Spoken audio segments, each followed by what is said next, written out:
menunggu terlalu lama. Shalom, selamat datang di artikel View. Assalamualaikum warahmatullahi wabarakatuh. Hai sahabat Ariel Wibowo, apa kabar kalian semuanya? Semoga kalian baik-baik saja. Untuk teman pekerja yang jauh perantau dalam negeri atau di luar negeri, yang jauh dari keluarganya seperti admin, semoga kalian semuanya dilindungi dan diselamatkan dalam pekerjaan masing-masing. Dan untuk sahabatku yang bersama keluarganya, semoga kalian sehat selalu dalam lindungannya. Amin. Episode 65, kisah seorang CEO muda yang berpura-pura culun. Bu, dari mana Anda mendapatkan kain compang camping ini? Kauri memandang Lina dengan keluhan. Ketika dia melakukan ini, keluarganya seperti suka stasiun pengumpulan sampah, tidak memiliki gaya sebelumnya sama sekali. Jenis compang camping apa? Saya membeli ini dengan uang. Lina segera kesal ketika mendengar ini, dan dengan hati-hati memilihnya, dan butuh waktu lama untuk tawar-menawar dengan bos sebelum membeli barang-barang ini. Ternyata, kata Kauri, compang camping. Tinggal di villa berpenduduk puluhan juta, Anda membeli banyak barang seharga puluhan ribu dan menyimpannya di rumah. Bukankah itu lelucon? Dan itu terlihat tidak bagus, seperti tempat pembuangan sampah. Kauri sangat marah karena Ariel dulu mendekorasinya sudah bagus. Pasti menghabiskan banyak energi, tetapi ibunya merusak semua tata letak dekorasi. Terlalu murah. Oke. Lina mengulurkan tangannya ke Kauri. Berkata, kamu beri aku uang, aku akan membelikanmu beberapa barang bagus kembali. Kamu. Kauri sangat marah sehingga dia tidak tahu harus berkata apa, dan berkata, ini benar-benar tidak masuk akal. Ini adalah rumahku, aku mengaturnya dengan hati-hati. Tidakkah itu berhasil? Lina berkata tanpa malu-malu. Kauri kembali ke kamar di lantai pertama dan membanting pintu. Lina masih merasa bahwa kerja kerasnya tidak sia-sia. Rumah ini memang terlihat jauh lebih baik, dan tidak akan terlihat kosong. Dia bertanya kepada Ariel, bukankah itu bagus? Ariel tersenyum pahit, berkata, kamu merasa baik. Lina memelototi Ariel, dan berkata, jangan berpikir bahwa kamu membeli villa ini, kamu bisa menjadi tuan rumah, dan kamu telah menyebabkan keluarga Wijaya dipermalukan selama 3 tahun. Kami juga merasa rugi selama ini. Wajar untuk memberi kompensasi kepada kami. Oke, jangan katakan berkata lagi. William menghentikan Lina. Meskipun dia kurang ajar dan pindah ke villa, dia tidak bisa melakukannya dengan Ariel seperti sebelumnya. Bagaimanapun, ini villa Ariel seharga 380 miliar. Mengapa kamu tidak mengatakan beberapa patah kata? Bukankah seharusnya aku katakan?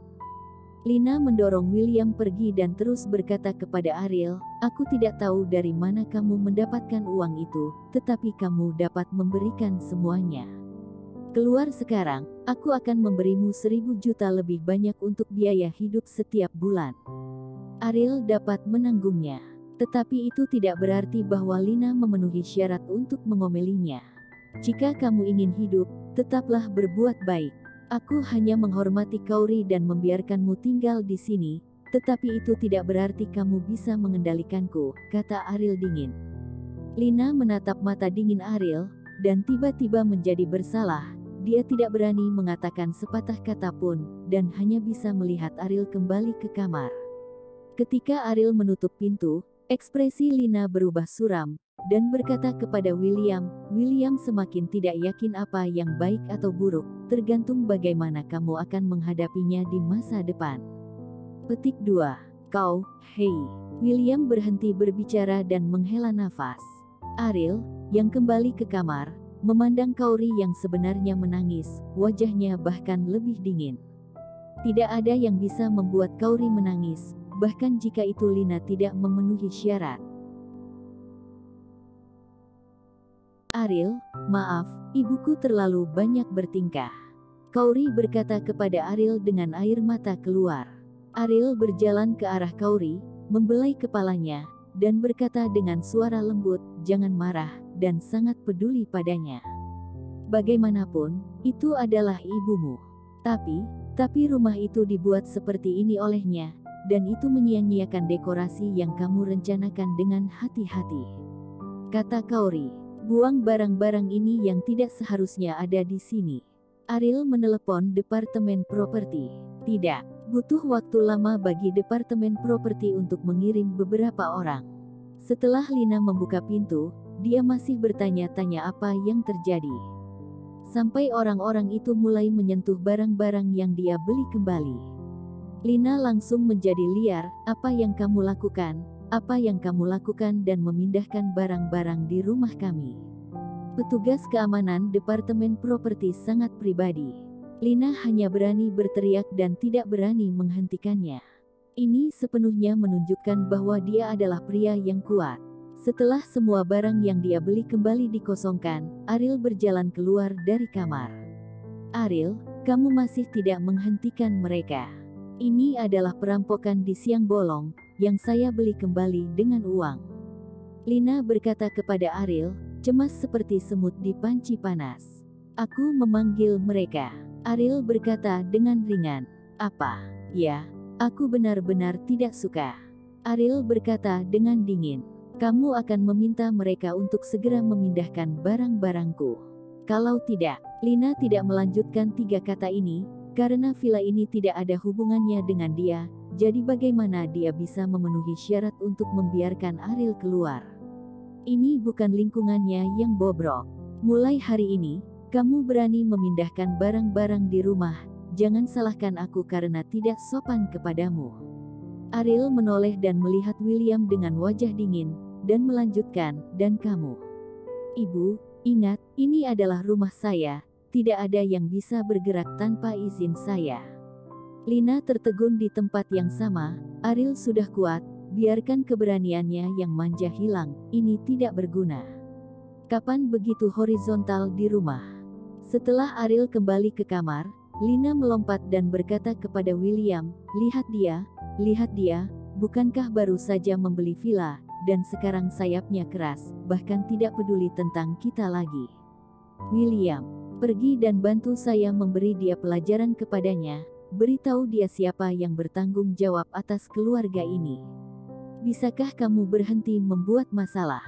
William berkata tanpa daya. Lina berjalan ke arah William dan meninju William satu demi satu, tidak menggoda, tetapi menggunakan seluruh kekuatannya, dan berkata, kamu berani mengatakan bahwa aku membuat masalah tanpa alasan. Mungkinkah ini masalahnya? Apakah salahku? Saya adalah orang tuanya, apa haknya untuk berbicara dengan saya seperti ini? Itu para tetua. Lagi pula kamu terlihat seperti orang tua, lihat dirimu, apakah kamu terlihat seperti seorang penatua? Dan rumah ini miliknya, Lina.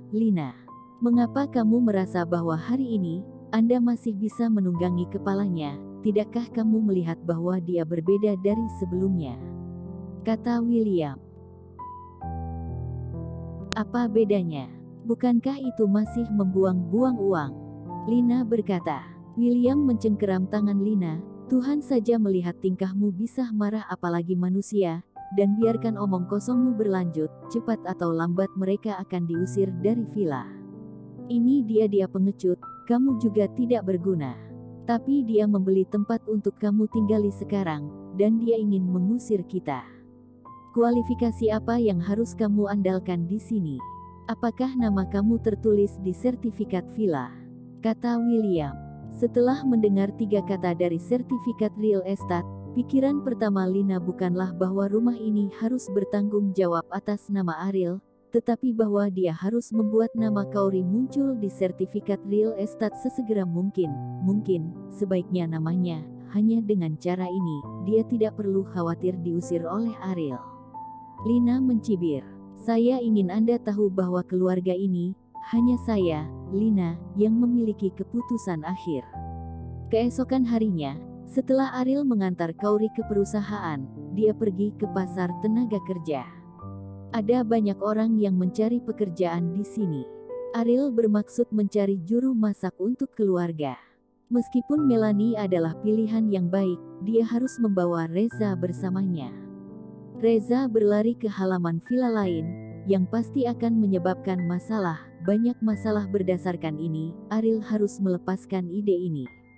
Tidak lama setelah dia memasuki pasar tenaga kerja, Ariel melihat bahwa kerumunan sedang menuju ke satu arah, dan harus ada kegembiraan.